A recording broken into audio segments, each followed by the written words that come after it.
नमस्कार, ये आकाशवाणी शिमला है। अब आप प्रभा शर्मा से प्रादेशिक समाचार सुनिए। आज के मुख्य समाचार। मुख्यमंत्री जयराम ठाकुर ने पंचायती राज प्रतिनिधियों से पूरी निष्ठा व समर्पण की भावना से काम करने का किया आह्वान। 75वां स्वतंत्रता दिवस कल, मंडी के सेरी मंच में होगा राज्य स्तरीय समारोह। केंद्रीय खेल मंत्री अनुराग ठाकुर ने नई दिल्ली में पैडल फॉर हेल्थ कार्यक्रम में लिया हिस्सा। लोगों को फिटनेस का डोज आधा घंटा रोज का दिया मंत्र। और निगुलसरी भूस्खलन हादसे में आज निकाले गए 6 शव, मृतकों की संख्या बढ़कर हुई 23। अब समाचार विस्तार से। मुख्यमंत्री जयराम ठाकुर ने पंचायती राज प्रतिनिधियों से पूरी निष्ठा व समर्पण से काम करने का आह्वान किया है। मंडी जिले में सराज विधानसभा क्षेत्र के बालीचौकी में आज पंच परमेश्वर सम्मेलन को संबोधित करते हुए उन्होंने कहा कि राज्य सरकार पंचायती राज संस्थाओं को सुदृढ़ करने के लिए प्रतिबद्ध है और उन्हें अनेक शक्तियां दी गई हैं। मुख्यमंत्री ने कहा कि गांवों के विकास में पंचायती राज प्रतिनिधियों की अहम भूमिका है और उनके सहयोग के बिना विकास कार्य संभव नहीं है। जयराम ठाकुर ने बताया कि इस बार प्रदेश के पंचायती राज और स्थानीय शहरी निकायों में लगभग 60% महिलाएं चुनकर आई हैं, जो महिला सशक्तिकरण की दिशा में एक बड़ा कदम है। उन्होंने कहा कि राज्य सरकार विकास की गति को बढ़ाने का प्रयास कर रही है ताकि कोरोना महामारी के कारण नष्ट हुए समय की भरपाई हो सके। देश कल 75वां स्वतंत्रता दिवस मना रहा है। प्रधानमंत्री नरेंद्र मोदी लाल किले की प्राचीर पर राष्ट्रीय ध्वज फहराएंगे।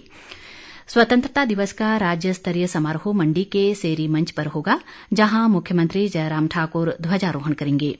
मंडी में सुरक्षा के पुख्ता इंतजाम किए गए हैं। विधानसभा अध्यक्ष विपिन परमार कुल्लू में जिला स्तरीय समारोह की अध्यक्षता करेंगे। इसी प्रकार शहरी विकास मंत्री सुरेश भारद्वाज हमीरपुर, सामाजिक न्याय व अधिकारिता मंत्री सरवीण चौधरी कांगड़ा जिले के रहन, तकनीकी शिक्षा मंत्री रामलाल मारकंडा केलंग, ग्रामीण विकास मंत्री वीरेंद्र कंवर रिकांगपिओ और उद्योग मंत्री बिक्रम ठाकुर नाहन में राष्ट्रीय ध्वज फहराएंगे। बिलासपुर में होने वाले समारोह में शिक्षा मंत्री गोविंद ठाकुर, ऊना में स्वास्थ्य मंत्री राजीव सैजल, शिमला जिले के कोटखाई में ऊर्जा मंत्री सुखराम चौधरी, चंबा के भरमौर में वन मंत्री राकेश पठानिया और खाद्य आपूर्ति मंत्री राजेंद्र गर्ग सोलन जिले के अर्की में तिरंगा फहराएंगे। राष्ट्रपति रामनाथ कोविंद 75वें स्वतंत्रता दिवस की पूर्व संध्या पर आज राष्ट्र को संबोधित करेंगे। इस संबोधन का आकाशवाणी के सभी राष्ट्रीय नेटवर्क तथा दूरदर्शन के सभी चैनलों पर अब से कुछ देर बाद 7 बजे हिंदी में प्रसारण किया जाएगा। हिंदी प्रसारण के बाद अंग्रेजी भाषा में इसका प्रसारण होगा। आकाशवाणी के क्षेत्रीय नेटवर्क पर राष्ट्रपति के संबोधन का रात 9:30 बजे क्षेत्रीय भाषाओं में प्रसारण किया जाएगा। इस बीच स्वतंत्रता दिवस की पूर्व संध्या पर राज्यपाल राजेंद्र विश्वनाथ आर्लेकर का प्रदेशवासियों के नाम संदेश आज रात 9 बजे आकाशवाणी शिमला से प्रसारित होगा और इसके तुरंत बाद मुख्यमंत्री जयराम ठाकुर का संदेश प्रसारित किया जाएगा। जल शक्ति मंत्री महेंद्र सिंह ठाकुर ने आज मंडी जिले के धर्मपुर क्षेत्र में लगभग 1.5 करोड़ रुपए की विकास योजनाओं का शिलान्यास व भूमि पूजन किया। उन्होंने राजकीय औद्योगिक प्रशिक्षण संस्थान बरोटी का शुभारंभ भी किया। महेंद्र सिंह ने किसानों से शिवा प्रोजेक्ट का लाभ उठाने का आह्वान किया। लाहौल स्पीति जिले के उदयपुर में 7 करोड़ रुपए की लागत से ग्रामीण आजीविका केंद्र का निर्माण किया जाएगा। तकनीकी शिक्षा मंत्री रामलाल मारकंडा ने आज केलंग में महिला मंडल प्रोत्साहन पुरस्कार कार्यक्रम में बताया कि इस केंद्र के माध्यम से महिलाओं को प्रशिक्षण व रोजगार के अवसर मिलेंगे। प्रधानमंत्री नरेंद्र मोदी ने कहा है कि देश के बंटवारे का दर्द कभी नहीं भुलाया जा सकता, क्योंकि उन्माद में हुई हिंसा और घृणा के कारण लाखों भाई बहन विस्थापित हो गए थे और अनेक लोगों ने जान गंवाई थी। एक ट्वीट संदेश में नरेंद्र मोदी ने कहा कि हमारे लोगों के संघर्ष और बलिदान की याद में 14 अगस्त को विभाजन विभीषिका स्मृति दिवस के रूप में मनाया जाएगा। उन्होंने कहा कि हम कामना करते हैं कि बंटवारा विभीषिका स्मृति दिवस मनाने से ये समझने में मदद मिलेगी कि सामाजिक विभाजन और दुर्भावना के जहर को जड़ से खत्म करना आवश्यक है, क्योंकि तभी एकता, सामाजिक सद्भाव और सशक्तिकरण की भावना सुदृढ़ होगी। केंद्रीय खेल मंत्री अनुराग ठाकुर ने आज आजादी का अमृत महोत्सव के तहत दिल्ली के मेजर ध्यानचंद स्टेडियम में पैडल फॉर हेल्थ कार्यक्रम में भाग लिया। उन्होंने इस दौरान निकाली गई साइकिल रैली में हिस्सा लिया। अनुराग ठाकुर ने कहा कि शारीरिक स्वास्थ्य के साथ साइकिल का गहरा संबंध है और स्वस्थ रहने के लिए सभी को रोज सुबह साइकिल चलानी चाहिए। अनुराग ठाकुर ने लोगों को फिटनेस का डोज आधा घंटा रोज का मंत्र भी दिया।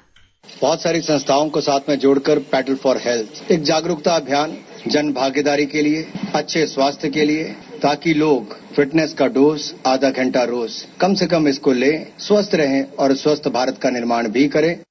आजादी का अमृत महोत्सव कार्यक्रम के तहत फिट इंडिया फ्रीडम रन के दूसरे चरण में आज प्रदेश के अनेक स्थानों पर दौड़ का आयोजन किया गया। हमीरपुर महाविद्यालय में हुए कार्यक्रम में पूर्व मुख्यमंत्री प्रेम कुमार धूमल ने दौड़ को हरी झंडी दिखाई। उन्होंने कहा कि आजादी का महत्व और झंडे की कीमत कोई नहीं चुका सकता। स्वतंत्रता दिवस के अवसर पर 1380 पुलिसकर्मियों को पदक देने की घोषणा की गई है। अमरदीप और दिवंगत सुनील दत्तात्रेय काले को वीरता के लिए राष्ट्रपति का पुलिस पदक दिया गया है। 628 वीरता पदक प्राप्त करने वाले पुलिसकर्मियों में से 398 ने जम्मू कश्मीर क्षेत्र में, 155 ने वामपंथी उग्रवाद प्रभावित क्षेत्रों और 27 पुलिसकर्मियों ने पूर्वोत्तर क्षेत्र में वीरता का प्रदर्शन किया। प्रदेश पुलिस के अतिरिक्त पुलिस महानिदेशक एसपी सिंह को राष्ट्रपति पुलिस पदक और डीआईजी मधुसूदन, हमीरपुर के इंस्पेक्टर छोटाराम और मुख्यमंत्री की सुरक्षा में तैनात हेड कांस्टेबल भूपेंद्र कुमार को पुलिस पदक के लिए चुना गया है। किन्नौर जिले में निगुलसरी भूस्खलन हादसे में मलबे में दबे लोगों को खोजने का कार्य आज चौथे दिन भी जारी रहा। राहत व बचाव कार्यदल ने आज 6 शव निकाले हैं, जिसे मिलाकर अब तक मरने वालों की संख्या 23 हो गई है। एनडीआरएफ और आईटीबीपी के जवानों ने आज तड़के ही तलाशी अभियान शुरू कर दिया था और वे मलबे में दबे लोगों को निकालने के लिए अथक प्रयास कर रहे हैं। उल्लेखनीय है कि निगुलसरी में 11 अगस्त को भारी भूस्खलन के कारण एचआरटीसी की एक बस के अलावा कई वाहन मलबे में दब गए थे। इस हादसे में 13 लोग घायल हुए हैं, जबकि 4 लोग अभी भी लापता बताए जा रहे हैं। प्रदेश कांग्रेस ने कैग रिपोर्ट में किए गए खुलासों की निष्पक्ष जांच कराने की मांग की है।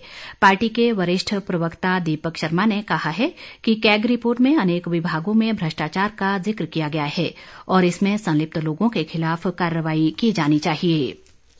प्रदेश में अब तक 60,92,000 से अधिक लोगों को कोविड के टीके लगाए जा चुके हैं। इनमें से 14,91,000 से अधिक लोगों को कोविड वैक्सीन की दूसरी डोज दे दी गई है। राज्य में आज अभी तक कोरोना के 25 नए मामले आए हैं, जबकि 184 लोगों ने इस महामारी से जंग जीती है। राज्य में कोरोना संक्रमण के सक्रिय मामलों की संख्या बढ़कर 2,589 हो गई है, जबकि अब तक 2,03,564 लोग कोरोना से स्वस्थ हो चुके हैं। प्रदेश में आज कोरोना महामारी से मौत का कोई मामला सामने नहीं आया है, जबकि अब तक कोरोना से 3,528 लोगों की जान जा चुकी है। प्रदेश के अनेक भागों में आज दोपहर बाद मानसून की तेज वर्षा हुई। राजधानी शिमला और इसके आसपास के क्षेत्रों में भी मूसलाधार वर्षा हुई। पिछले 24 घंटों में कसौली में 92, गोहर में 90 और नाहन में 67 मिलीमीटर वर्षा दर्ज की गई। मौसम विभाग ने अगले 3-4 दिन प्रदेश में हल्की वर्षा का क्रम जारी रहने की संभावना जताई है, जबकि आज निचले व मध्य पर्वतीय क्षेत्रों के अनेक स्थानों पर भारी वर्षा का येलो अलर्ट जारी किया गया है। अंत में मुख्य समाचार एक बार फिर। मुख्यमंत्री जयराम ठाकुर ने पंचायती राज प्रतिनिधियों से पूरी निष्ठा व समर्पण की भावना से काम करने का किया आह्वान। 75वां स्वतंत्रता दिवस कल मंडी के सेरी मंच में होगा राज्य स्तरीय समारोह। केंद्रीय खेल मंत्री अनुराग ठाकुर ने नई दिल्ली में पैडल फॉर हेल्थ कार्यक्रम में लिया हिस्सा। लोगों को फिटनेस का डोज आधा घंटा रोज का दिया मंत्र। और निगुलसरी भूस्खलन हादसे में आज निकाले गए 6 शव, मृतकों की संख्या बढ़कर हुई 23। इसी के साथ ये समाचार बुलेटिन समाप्त हुआ। नमस्कार।